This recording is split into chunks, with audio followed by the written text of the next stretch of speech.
judging by that first question that you asked me, you've got something, you've got some dynamite waiting to come out. I don't know about dynamite, but it's been a nice morning. So, and a few realizations and just watching stuff. And these are all things that have been cycling backwards and forwards in my head for the last 15 years.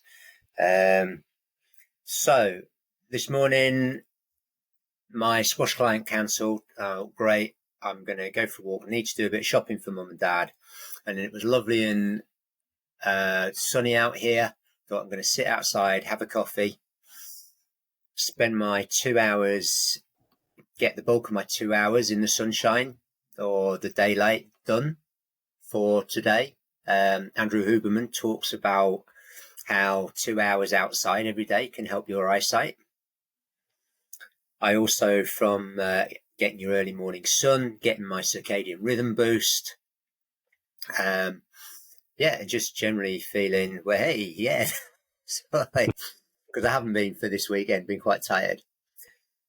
So a couple of things. I was newspapers. I get my usual daily rag for mum and dad, the Daily Mail. It's not my favourite paper, but it does talk about health a lot in there, and sometimes there's some pretty good stuff.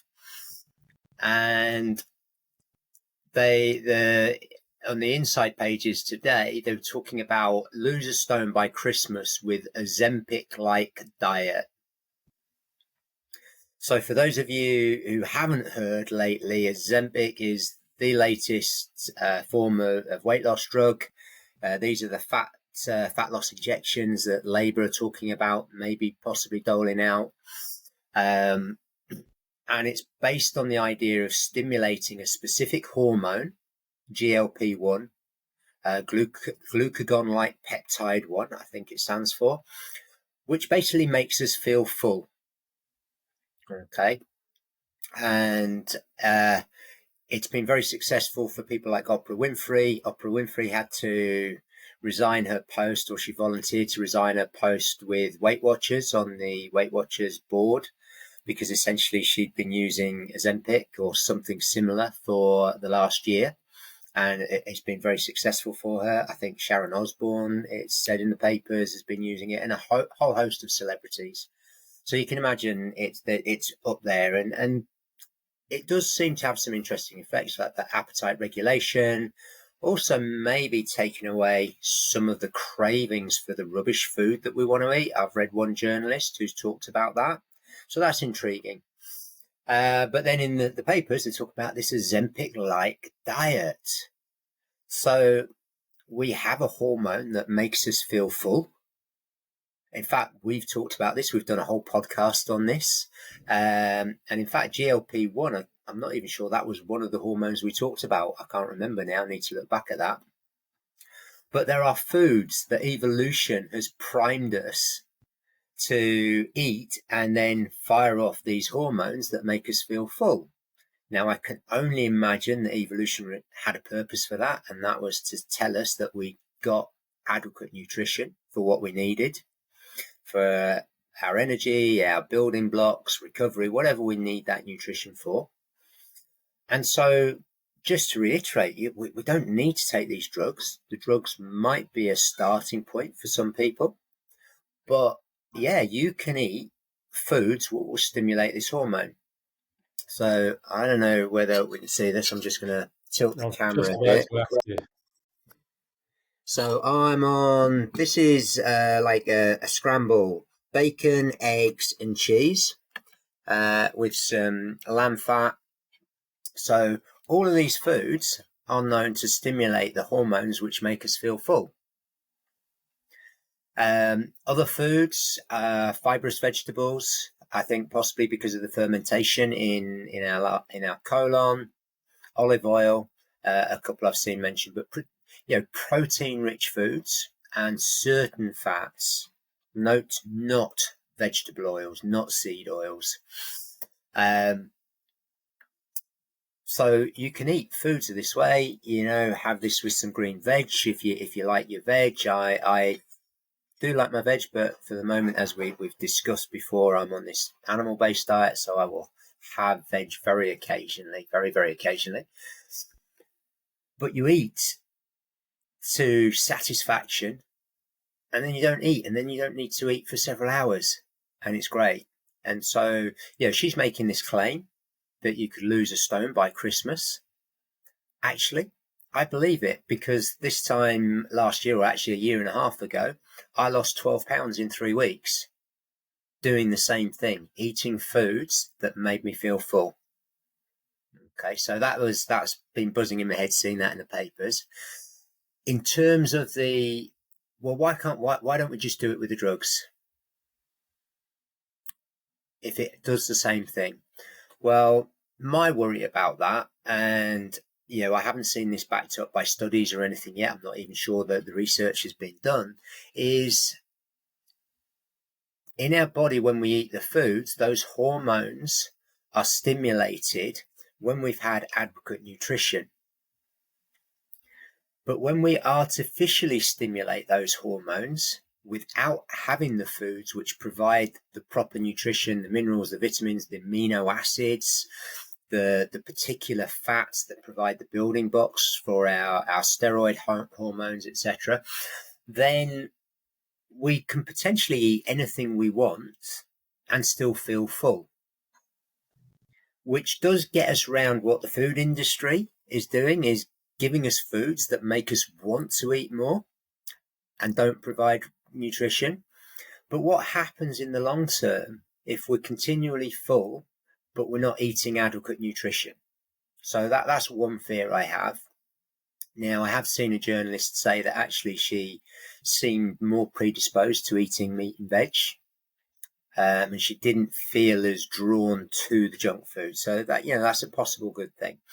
But also, what they have seen is once people come off the medication, there's a weight gain rebound. And so again, it's not addressing a root cause of why we're gaining weight. Now, I can tell you now that if I stop eating this way and I go back to eating the way I ate before, I will have a weight gain rebound. I've done it several times over the last 20 years. So either way, there is that, but I know this way I actually don't want to or don't need to. There are other things. I don't hurt as much because I'm not eating the sugar, I feel, and stuff. So for those of you interested and looked into Ozempic, look at a little bit more. See our podcast on eating for hormonal satisfaction, appetite regulation. Get in there and do that. So that's one thing. Okay, let me ask you. I'll stop for 30 seconds. Let myself breathe. Let you have a chance to say something. Yeah, so I was going to ask you exactly what you're eating, because I knew that you were going to prepare some food before we did our call, and I just did the same. Mine's gone. Mm-hmm. So typical brunch for me: half a pound of beef mince, had a little bit of liver, a small amount of chicken liver and kidney in there, very small amount, some butter and an egg yolk. So predominantly protein and fat, almost zero in terms of carbohydrate. Yeah. Not a huge meal by volume. Time is about 11, just gone 11:30 when I finish my meal.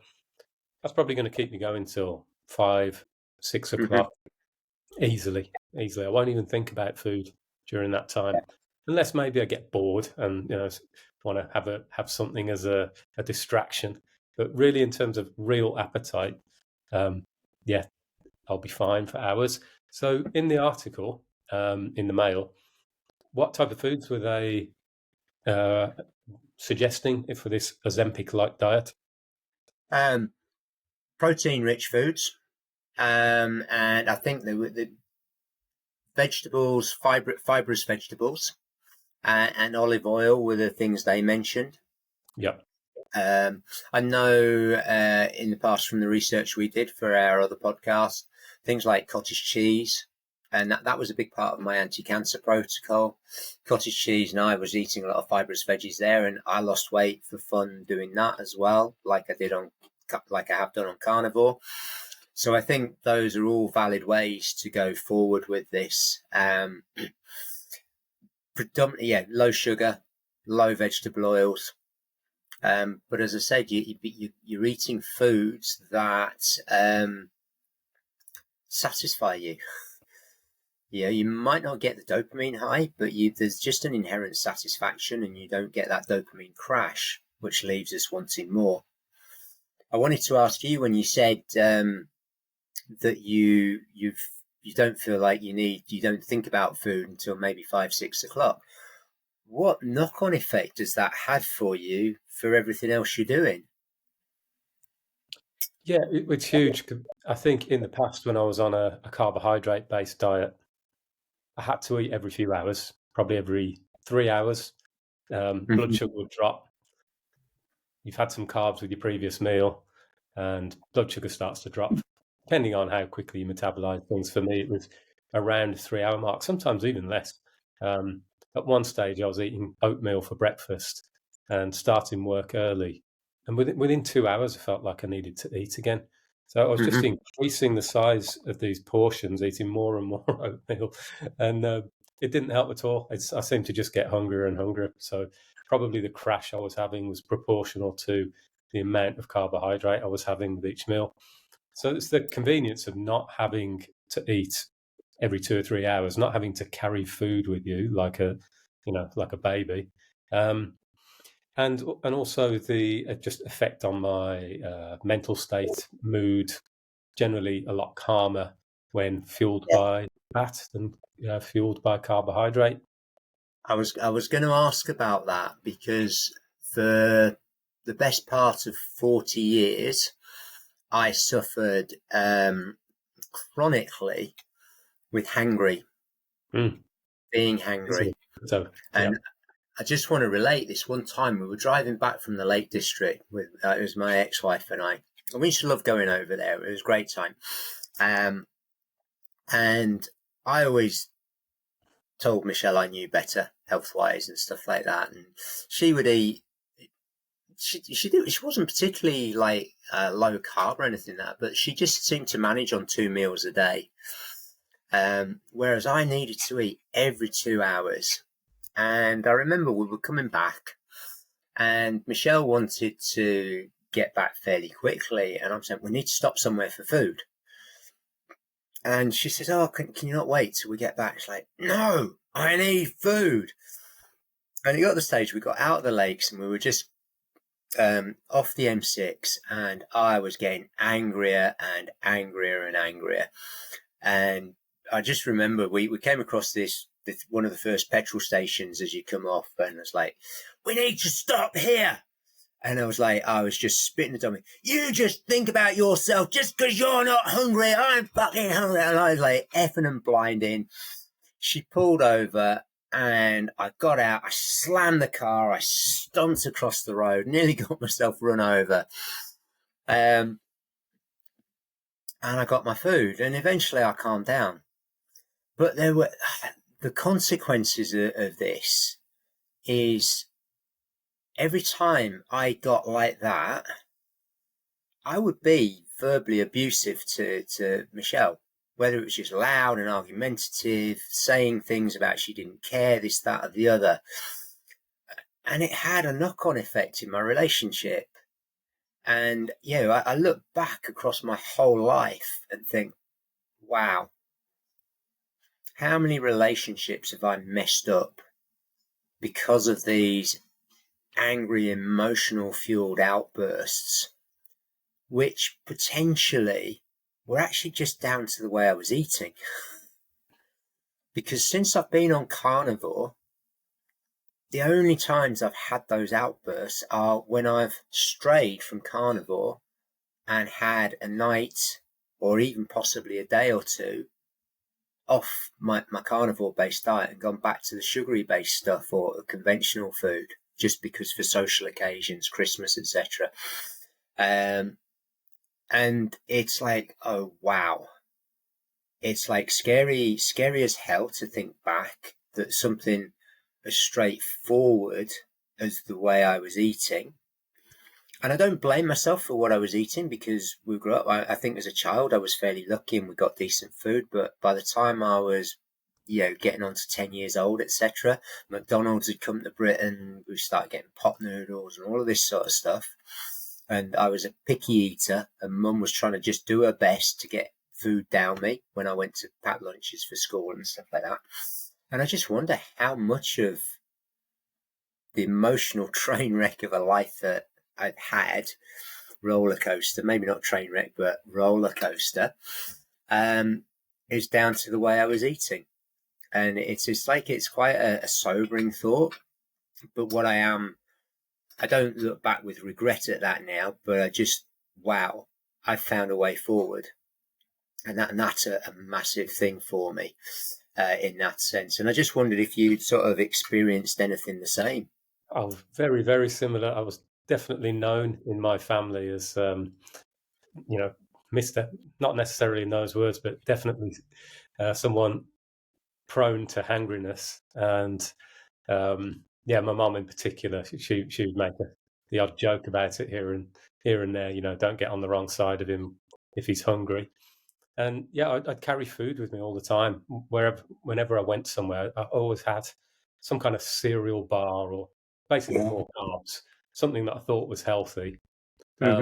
Always had something with me because I knew myself that if I didn't have food on time, then I'd be prone to outbursts. And the thing with it is, as soon as you've had some food and calmed down, got yourself back together, you feel a little ashamed of yourself. You think, what on earth was I doing?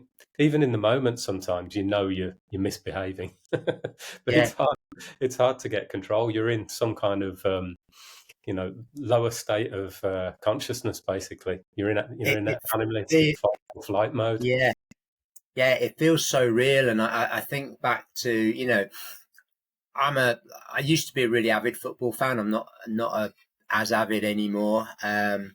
A little bit of love has left from the game because of the profiteering side of it. But I look back to, for my sins, I'm a Man United supporter. But 2 times Wayne Rooney and David Beckham got sent off for England for kicking out for that outburst. Where it's the most stupid thing you've done in your life when you get it and you regret it afterwards. But at the time, it felt so real and you needed to do it. And that's how I felt throughout my life on a frequent basis, so angry in here that, I couldn't see reason. So I'm just thinking, we can't obviously, you can't force other people to do it. And I think if you suggest this to someone, depending on where they're at, but for me, it's actually, well, if I can work on myself in this way and then people around me notice that I am calmer, they also notice as well. I'm getting a lot of interest in team squash matches about what I'm doing because I won't eat the after meal team match. I bring my own food. And I notice that actually I'm generally playing people at the moment 30 years younger than me. But physically, I'm not looking 30 years older and I'm not performing as someone would expect someone 30 years older. So we're getting a lot of interest in that. Is to live the example. And for those of you who if you're intrigued, try a whole food base, cut refined flours, cut vegetables, leave vegetables for a while, cut sugars out, refined flours and seed oils, and up your protein. And then gradually experiment, but do it for a good while. Give yourself, I would say, up to 3 months to try it and notice what happens. If you have anything else wrong, if you have autoimmune conditions, maybe try going carnivore.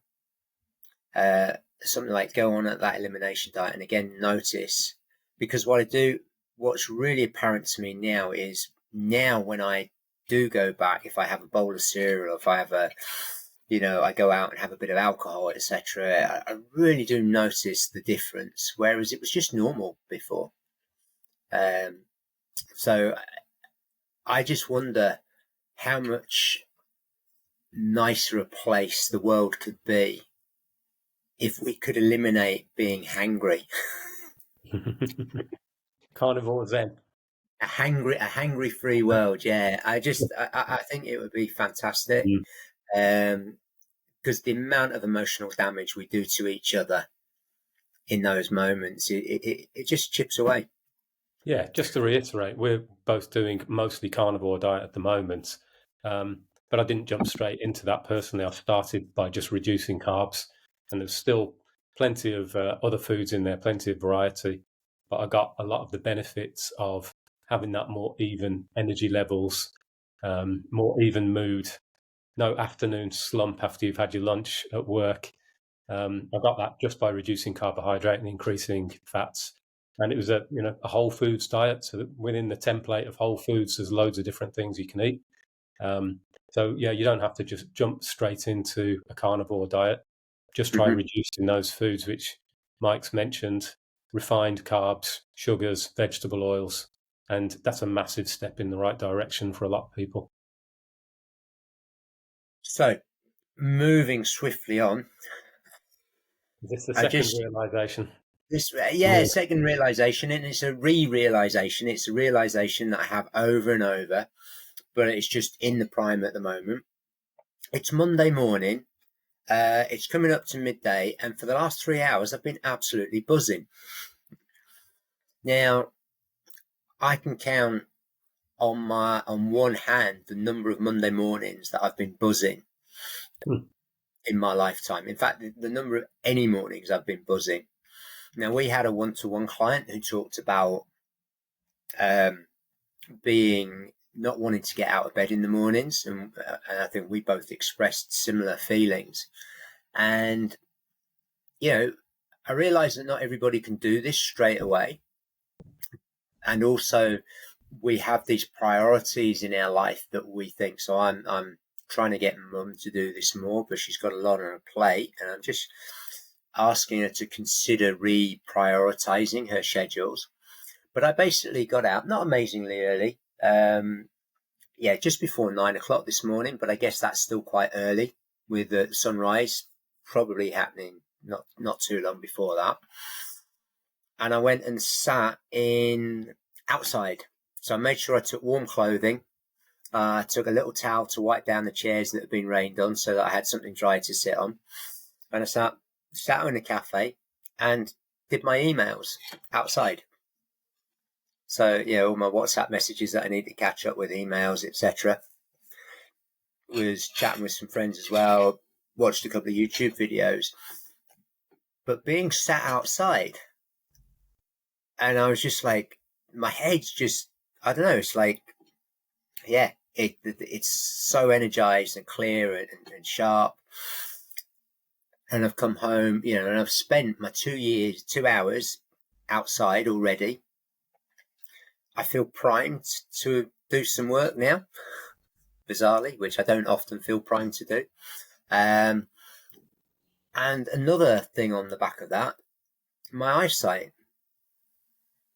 So I was chatting with someone about reading, and I said I don't actually read much at the moment because it's a strain, and for whatever reason, vanity, cost, hassle, I don't want to go down the glasses route. Because I've tried glasses before, and it's great, but then the moment I take them off, my eyesight feels worse, and so I feel it's a slippery slope. So it's like using a crutch to help you the whole time. I don't want to do that. And there was something on one of Andrew Huberman's podcasts, the neuroscientist, who puts out loads of great science content. That actually 2 hours outside every day can help your long-term vision. Well, that's great news for me because that's what I want. I want to stay away from glasses. But what I can also say is it helps your short-term vision, because if I get up and I get on the computer and I start looking at that on my phone first thing in the morning, and then I go and get the paper from mum and dad, and I come back and I put the paper on the dining room table and I start trying to read it, all I see is a bunch of wibbly wobbly words, and I really can't. And so I end up getting my pinhole glasses out, which work, but it's still a bit of hassle reading with these. It is much better. But today, I didn't read the paper until I got back. I've been outside, and when I got it in the shop, I started reading. I noticed that I could read it nice and clear. And then when I got home, I just double checked it again. Oh, for now, I can read it nice and clear. So it's something I'm going to explore more.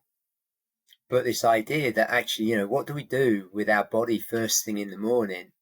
If your eyesight is something that you are worried about and you're not necessarily wanting to have to wear glasses and stuff, could being outside in nature with horizons and stuff to look at prepare your eyes and relax your eyes for the up close work? And maybe during the day as well, does that help? And I've read a lot about that. So yeah, that was the other sort of the other major things. Like, oh wow, I can read the newspaper.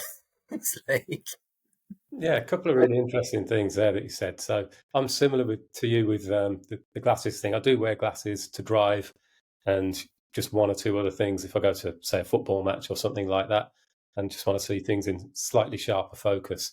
But I've kept the same prescription for a long time, and I probably am at the stage now where I might need something a little bit stronger. I can see to drive safely; it's absolutely fine. But will Marie say the same thing? What's that? Will Marie say the same thing? So yeah, I'm fighting it like you, because I do feel if I get a stronger prescription, I just will end up going the same way everybody else does. You get progressively stronger prescriptions, your eyesight becomes progressively worse because you're relying on a stronger lens over and over. Great business if you're an optician or in that line of work, if you make glasses. Not so great for the customer, the consumer. And to me, it's another example of this Western way of looking at things where we're just treating symptoms. I've never been into an optician's and really had them ask me any questions about my overall health, about my diet. It's simply, here's an eye test. You need this lens. Let's get that prescription filled. So it's not holistic at all. And yeah, you mentioned that your eyesight felt better today. I don't know what the factors are in that, but I've definitely noticed that on some days I seem to see a little sharper than others. It'd be interesting to know what's behind that. I imagine that working on screens like this all the time is not great for us. And I've heard Jack Cruz talk about this, that it's not just the fact that we're focused on a very short range, it's the type of light coming out of the screen. However, he did say that is mitigated by working on screens outdoors because of the light stimulation that you're getting from natural light, which I found really interesting. So maybe that has something to do with what you experienced this morning. I think there's a lot of food for thought and avenues to explore there. I think people probably assume that it's just something degenerative. Your eyes just get worse as you get older. I wonder, are there things we can do? Are there changes in nutrition that we can make? It'd be interesting to find out more on that. But the other thing you mentioned about your morning, actually, my morning panned out very, very similarly to yours. I had two clients booked in; they both cancelled last night. So I woke up what I thought was quite early and had a bit of a relax. Didn't get up straight away. But okay, it's about 7 now. I've had a lie in. I feel totally refreshed. Got up, and when I checked my phone, it was actually 10 to 6. So I thought I'd had a lie-in. I felt fully refreshed, but I'd actually got up an hour earlier than I thought I had. Wow. Great, I'm ahead of the game. So I did a little training at home, went for a nice walk, run outside. So this is something I'm experimenting with at the moment. I personally feel a strong urge every morning to go outside as soon as possible. So I do a few minutes of training. It's really just some stuff which is based around kind of joint alignment. And I go out for a walk or run. So yeah, I feel this pull to get out and get natural light and get air. If you're living in the UK, we live in these centrally heated houses, and even if you've got your window open at night, I just have this strong urge to get outside. So I've always for many years been doing this. I get up within a few minutes, I'm outside walking. But lately, I've been experimenting with this walk-run idea, which we spoke about last week. So Yeah. I want to increase my running volume, but I'm not into knackering myself with a hard run first thing in the morning and every day. So I'm following this approach, which is something we've been working on and we're sharing in our 14-day mini course, which we're working on at the moment, Yeah. which is moving in a way that feels good and it avoids excessive effort. So I only run when I feel like running. So I'll start off walking. As soon as I get the urge to run, I'll break into a run. Could be any speed, depending on how I'm feeling on the day. And as soon as I feel any kind of discomfort, I stop. So that could be that my breathing gets overly labored. Obviously, your breathing's going to increase a little bit when you go from walking to running. But if it feels labored or if I feel a slight twinge anywhere, as sometimes we do when you're running first thing in the morning, I just stop. Don't care what any passers-by think. Oh, look at that guy. Yeah. He was running and he had to stop. Yeah. That sort of stuff used to go through my mind. I used to run hard all the time. And if I saw another runner, I'd want to be running faster than them. Yeah. Oh, totally. I used to cycle to work like that as well. Yeah. Trying to check all of that ego, insecurity stuff, and just run when I feel like it, stop when I feel like it. So yeah, after 20 minutes or so, came back in the house and, like you were saying, felt totally refreshed. So I haven't exhausted myself, but I've just raised my heart rate enough to get some feel-good chemicals flowing, get the blood pumping, fully awake, but still plenty of energy. I'm not gonna have a crash mid-morning because I've trained really hard. So, and this is something I'm probably going to do almost every day. Yeah. Well, it's funny you should say that because, again, well, there's a couple of things I want to pick up on there that you mentioned. This urge that you get now to actually be up and out early every day, it's actually a desire to do that, and it coming from inside of you. And I know for myself that I do have that a lot. I don't think it's as strong in me as it is for you at the moment. I think you've been doing this for longer. I did feel it during lockdown when I was able to consistently get up every day. And there was nothing else to worry about, and I would get my early morning walk in. And yeah, again, there's science to back this up. The research, Sachin Panda's book we've talked about, the circadian code. It's a great book to read about understanding how these 24-hour daylight cycles affect us and why it's so important to get this daylight. But we get this urge. This is like it's to go out and do some form of movement, physical activity, whatever. I'm not running in the morning, but what I am doing is these fascia-based exercises. And I say fascia-based, they're just whole body. Some people might think of it as dynamic stretching. Some people might think of it as mobility.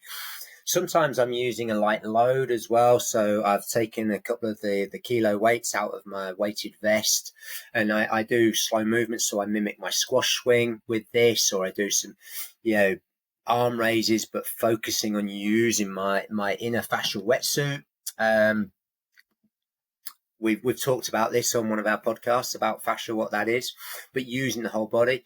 And again, these sort of more movement flow type stuff. And exactly like yourself, doing what feels nice and easy to start with and stopping as soon as or even before it feels difficult.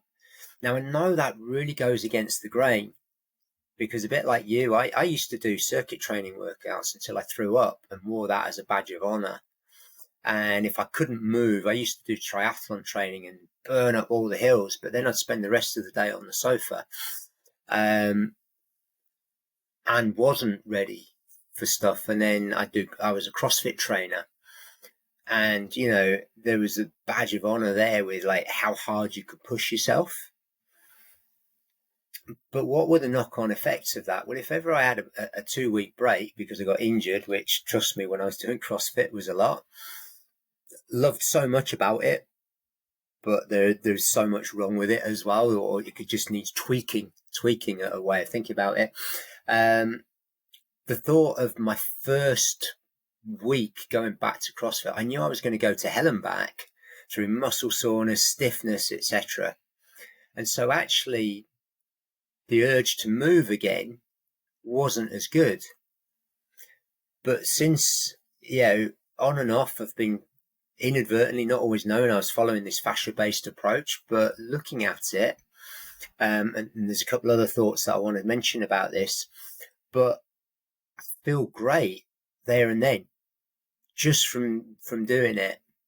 And I'm using a small just movement sequence from a course by a guy called Jack Thompson, Fascia Strength and Power. So it's not just about myofascial release, it's about awakening the full body to make things easier. So like you're almost like just slightly inflating yourself to feel more bouncy and elastic, and not over tensing muscles. And I'm doing that, and it's like, oh wow, this is great. I want to do more. I'm getting that urge now each morning. I'm getting the urge to want to do it. Getting outside. The more you feel these benefits, it's like, oh wow, yeah, I do feel great now, not in 3 days' time. So I think when I think of habit formation, we talk about bad habits are really, really easy to form. You come home, you have a drink, and you sit down, and that drink of alcohol, you get a rush of dopamine, makes you feel good. Maybe it's a sweet, a biscuit or whatever, all of these types of things. But we don't get the physical improvement. In fact, we probably get a physical decline each time we do something like that. But then traditional health and fitness is all about being sweat, pain, no gain, doing stuff that we don't like doing, exercise. I mean, even just terming it exercise is like, oh bugger, it's just like, this is something you have to do. And now I know some people, they're great with that, and I'm really envious of those people who just think, I know I need to exercise every day. Well, I know I need to exercise every day, but I don't want to exercise every day. But do I want to play every day? Oh, well, that sounds more interesting to me. We work a lot. We're working on setting up our online coaching business. We've got some one-to-ones. We're looking to build this group coaching platform on how to make health easy and sustainable, and how we can move youthfully and athletically into our later life. But if it's going to seem like hard work for everyone, well, no one's going to want to do it, because life is already hard. So I'm loving the approaches that we're experiencing, in that, oh wow, yeah, I want to do more, and I feel energized more, and I don't feel so resentful about doing my sit down hard work, mentally hard work, because I'm actually feeling good. I'm feeling like I've got mental energy and motivation. And that's sort of like, so we've learned traditional exercise is in the gym, straight lines. I was thinking, I'm just going to use this way. There's this exercise called a halo, and it's been used in kettlebells. They do it a lot, and the strength and power routine uses, and it's just literally very lightweight. You might have it with a stick with a weight on, and just literally winding it around your head. And you can do it in various different ways. You can do little flows with it, and just play around with that, straight with our posture high, our fascial lines, like stretching, nice and tall posture, nice, right? And I'm doing those, and it's all really nice. And it doesn't feel like I'm doing strength training or anything like that. But then I've noticed when I'm going on squash courts and stuff, I'm feeling stronger. So that's one thing. But then I realised, if I had a sword here, I might be sword fighting. I think like so much of the natural movement that we learned, when I think about play, we play fight as kids. Now we get told off for it nowadays, but I wonder like how much preparation, actual proper preparation for physical competency and just feeling good about yourself, is that sort of play fighting. Dancing is actually a lot of dances are around training for fighting, and we've demonized fighting. Yet, when we look at the world of martial arts, there's a lot of positives around that. Mental self-discipline, mental calmness, self-confidence. And I just asked myself this question by pulling ourselves away from these things, because civilized people don't fight. Have we inadvertently, for the right reasons, I can see why, but have we inadvertently done ourselves a massive disservice? Because at a subconscious level, when we are able to run, fight, jump, punch, throw, we are physically competent. Our subconscious knows that we have a good chance of surviving in this world. But when we don't do those things, that we're vulnerable every time we go out the door. If you can't run, well, you can't run after somebody. If somebody pinches something, you can't run away from somebody. If you can't fight, you just need to stay away from those situations. And I'm not saying we have to learn how to fight, but a lot of these fascial movements have come out the martial arts side of things. And it is all preparation for creating a body that can run, play, thrive, fight, have a rough and tumble. And so I think there's we don't have to go out and do these sets and reps and these prescribed programs, etc. The body needs to be able to move in a multitude of ways, so that we can do all sorts.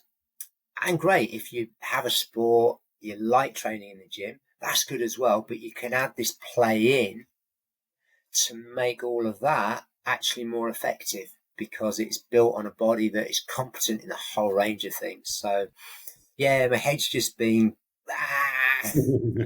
on all of that at the moment. And even normally I get really annoyed when the radio's on in the morning, because but I was just dancing away, making my coffee this morning, and Mum's just looking at me. What have you taken? What have you taken? You're not normally like this on a Monday morning. No. Natural high.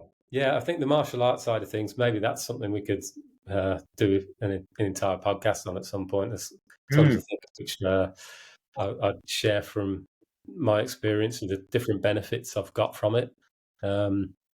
So yeah, let's bookmark that one for another conversation. But very much in agreement with what you're saying there, that there's a relatively small bunch of categories that you could throw out there, but within each category there's a lot of variation. So being able to run, being able to have some sort of martial ability, which can include a lot of things: throwing, striking, swinging, falling, landing, things that are applicable, especially as we get later on in life.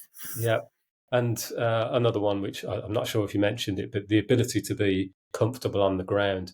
If you've got those three things, those three broad buckets of being able to rest on the ground in various positions comfortably, you've got some kind of competitive self-defense type skills, and there's loads of different ways you can look at that. Yeah. You can run. You're very, very physically capable. You're probably going to be able to turn your hand to pretty much anything else. You're going to have a broad base of abilities. And I like to think in these sort of simple categories. And within each one of those categories, there's a lot of exploration to be done. But exploring movement is a better, in my mind, frame to look at your physical health from than this idea of exercise and this prescribed thing that you do indoors for a set number of reps, and you don't want to do it, and you need somebody else to motivate you. Oh, terrible, no fun at all. No. And then some people might say, but I've got arthritis in my knees, or I've had a back operation, all manner of things, and that I clearly can't do all of these things anymore. I mean, I have a personal history with this, but Imran, for yourself, have you had anything in your life that actually says, well, yeah, okay, I've had this, but I'm either overcoming or I have overcome certain things. And as I've got older, I'm actually moving quite well. Oh, for sure. I've had, some. I've mentioned on our last podcast, in my 40s, I just hit a vein of having one thing after another go wrong physically. So I had some long running issues with my back, and once I got that looked into, it looked pretty grisly on an MRI scan. And Mm-hmm. at one point, I was very, very limited in what I could do. It was a struggle to pick up, 5 or 10 kilogram weight off the floor when I was just tidying up the gym. And I was still having to work there because that's my job, and yeah, it was really, really difficult. So that was quite frightening at that point. So I was thinking, well, I'm not going to be able to do this anymore. I'm going to have a whole rethink of what I've been doing with my life and my business. So that was a big challenge. And also around about that time, I ran into some other issues. I started getting an irregular heartbeat. So when I was doing cardio, that was a big problem. Not fully resolved, but much, much better. I had a number of tendon issues that were long running things that had been Yeah. there in the background, and I just kicked the can down the road, hadn't really addressed them. The list goes on and on. At pretty much the same time, I managed to get epididymitis. So Google Say that that one. again, slowly. Epididymitis. No, I'm not going to go into the details of what this is, but Google that one. It's very uncomfortable. Just like it reminds me of Ken Dodd and the Diddy Men. Well, that's a reference that I don't really know. But yeah, it's not something women have to worry about. I'll just leave it at that. Okay. So I had Perfect. all this at the same time: the bad back, the discomfort, the palpitations. So I was a real wreck. Your original question. So all of those things, they were having quite a big impact on my life, and consider long-term health changes and just having to stop doing a lot of things that I like doing. The back specialist I saw told me if I didn't change what I was doing, I'd need spinal fusion within a couple of years. Yeah. 5 years Oh, on, haven't had to have that. So yeah, they don't always get it right. But these things can be quite frightening. I saw several experts about the back, so I wanted to get a lot of different opinions. wow. Another guy, a physiotherapist, told me, well, it's just your age, just wear and tear. You've been active. Yeah. You can't do anything about it. And I got that wear and tear line from quite a few people, especially in the physiotherapy world. Hmm. So when authority figures, people who have training, who are experts in these fields, tell you something like that, it's very hard for it to not make a big, impression, and for you to take that on as the outcome that's inevitable for you.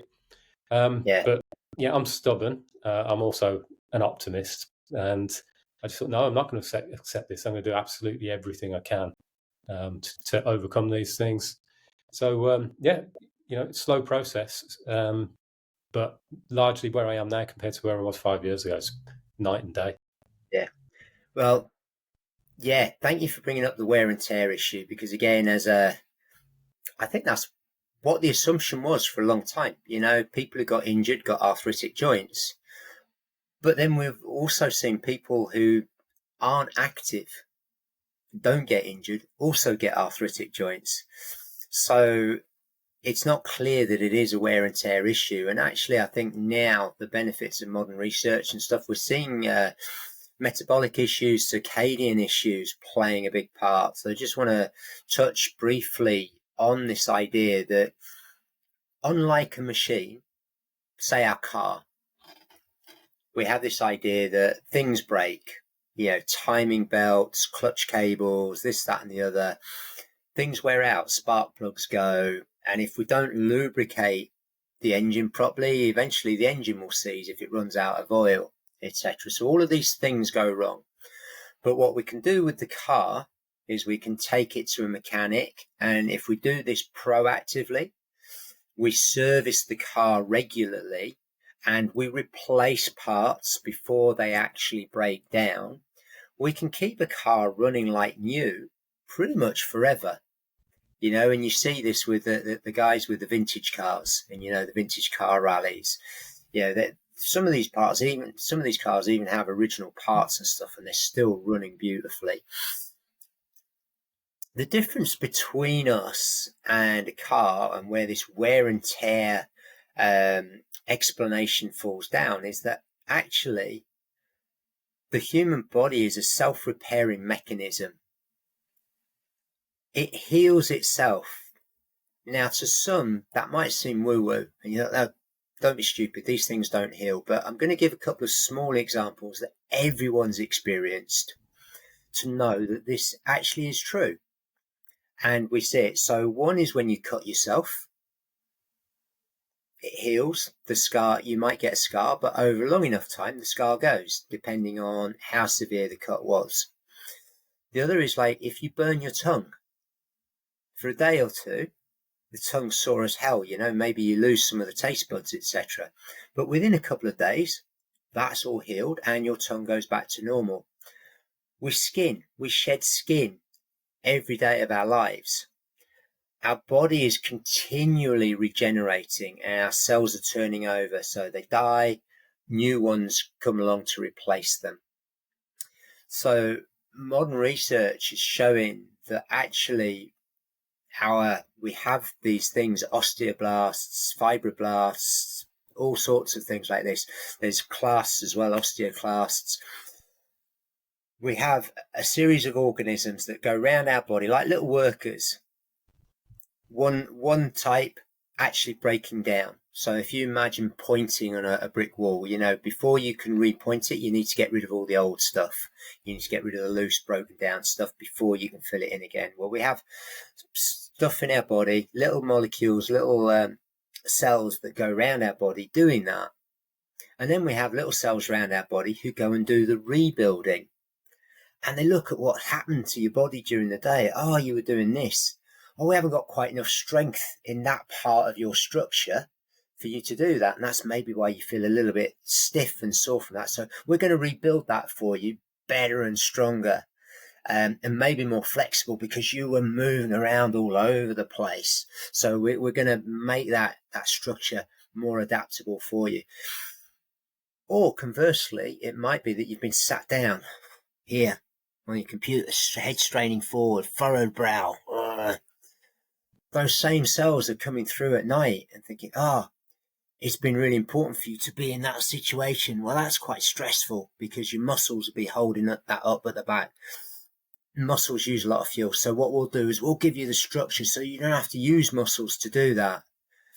And before you know it, you're stuck in this position and you don't need muscular control for it. And your brow's furrowed and you don't need muscular control for it.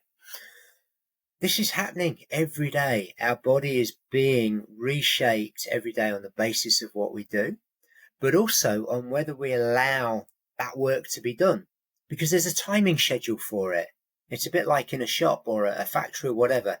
You don't want to be doing all of that whilst your factory is doing the work. You do it in the downtime. So you maybe in times of old, we would do it at night time. We'd have a separate shift of workers to come in and do that work. We've now gone to a 24/7 world, 3 shifts, like these rotating shifts, morning, middle and late, and you end up covering all 24 hours.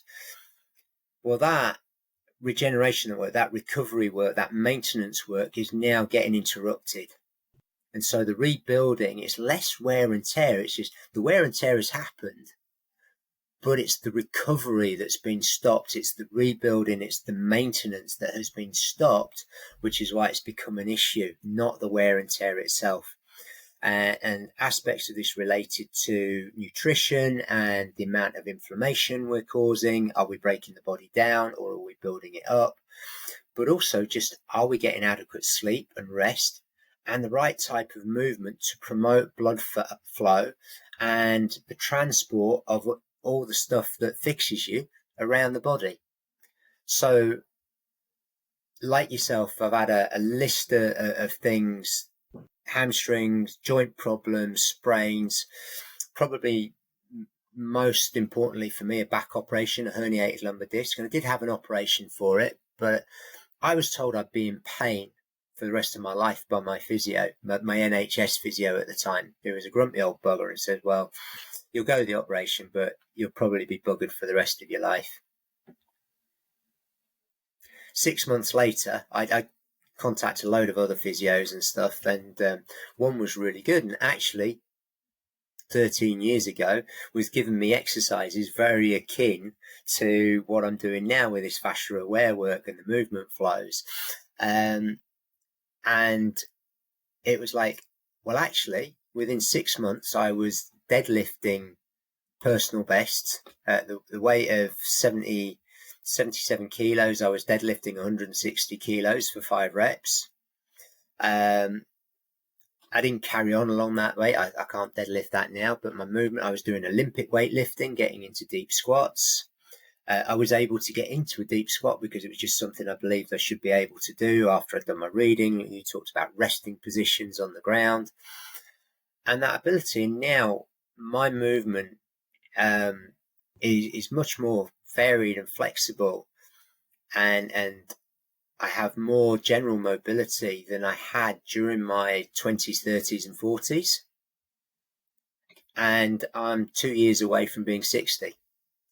So yeah, I very much believe we can, whilst I understand the wear and tear argument and, you know, can arthritis be reversed? I believe so. And I think it's a case of doing the right things.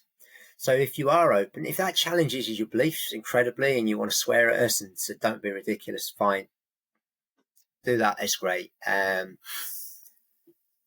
What I do know is if you don't open yourself up to the possibility, is that it can never happen. And you will follow. I think, is it Henry T. Ford's, like, whether you believe you can or you can't, you'll be right. Yeah. Like yourself, I've chosen not to accept those cultural norms that we are taught, and I've seen enough examples to see that actually there are more than just the exception that can break the rule. So if it's not an exception anymore, is it even a rule? And is it more a case of what we're doing? And if any of this does intrigue you, anyone listening to this, if we manage to get it out online, is this, like, if you're intrigued by any of this and wondering how to go about this, you do want to be more active, is drop us a line. Tell us what you're feeling now, what type of training or exercise you've done, what you're struggling with. Maybe you're thinking of having to give up a sport. I mean, the number of times in the last 20 years I've thought I might need to give up squash.